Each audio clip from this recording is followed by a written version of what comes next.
بسم الله الرحمن الرحيم. النهاردة معانا أول حلقة في سلسلة حلقات حركة جامدة جدا في الإكسل. الحركة اللي هنتعلمها النهاردة وهي عكس الصفوف مكان الأعمدة والأعمدة مكان الصفوف. عندي صف زي دوت الإسماعيلية، جنبها البحيرة، جنبها الأقصر، جنبها سوهاج، وهكذا. وعايزهم بدل ما هم في صف أخليهم في عمود.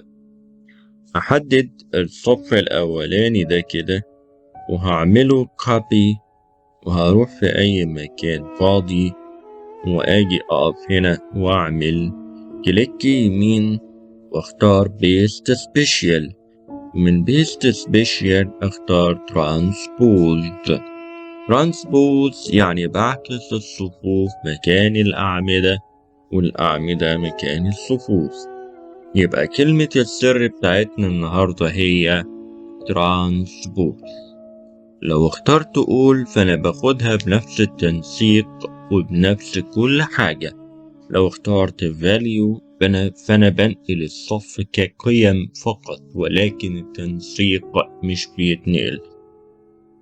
لو فورماتس يعني بنقل التنسيق فقط، أنا هنقل كل حاجة. واخترت ترانسبوز واختار اوكي. اتنقلت الصف، بدل ما كان صف أصبح عمود. ومن هنا لو أنا أخدت كوبي ورحت هنا وعملت كليك يمين وبيست سبيشال واخترت ترانسبوز، يبقى كده وعملت اوكي، الاقيه رجع الصف تاني. ما تنساش السبسكرايب والشير للفيديو. والسلام عليكم ورحمة الله وبركاته.